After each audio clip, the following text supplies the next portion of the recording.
Fourth question. What message does the jazz player want to convey?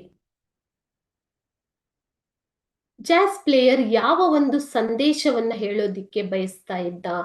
The jazz player wants to convey to the world that people who keep him away as he is a black man are drawn to him due to a God-given gift, music.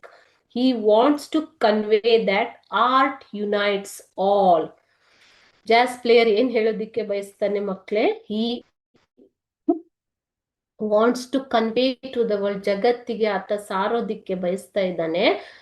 ಯಾರು ಆತನನ್ನ ಕಪ್ಪು ಮನುಷ್ಯ ಅಂತ ದೂರ ಇಡೋದಿಕ್ಕೆ ಬಯಸ್ತಾ ಇದ್ರೋ ಅವರೇ ಆತನ ಹತ್ತಿರ ಬರ್ತಾ ಇದ್ದಾರೆ. ಯಾಕೆ ಅಂತಂದ್ರೆ ದೇವರು ಕೊಟ್ಟಿರುವಂತಹ ಒಂದು ಉಡುಗೊರೆ, ಅದು ಆತನ ಟ್ಯಾಲೆಂಟ್ ಇನ್ ಮ್ಯೂಸಿಕ್, ಸಂಗೀತದಲ್ಲಿ ಆತನಿಗಿರುವಂತಹ ಒಂದು ಟ್ಯಾಲೆಂಟ್. ಓಕೆ, ಸೊ ಅದರಿಂದ ಆತ ಹೇಳೋದಿಕ್ಕೆ ಬಯಸ್ತಾನೆ ಈ ಜಗತ್ತಿನಲ್ಲಿ ಎಲ್ಲರೂ ಒಂದೇ, ಕಲೆ ಎಲ್ಲರನ್ನ ಒಂದಾಗಿ ಮಾಡುತ್ತದೆ, ಕಲೆಯು ಎಲ್ಲರನ್ನ ಒಗ್ಗೂಡಿಸುತ್ತದೆ ಅನ್ನೋದನ್ನ ಆತ ಹೇಳೋದಿಕ್ಕೆ ಈ ಪದ್ಯದ ಮೂಲಕ ಬಯಸ್ತಾ ಇದ್ದಾನೆ ಮಕ್ಕಳು.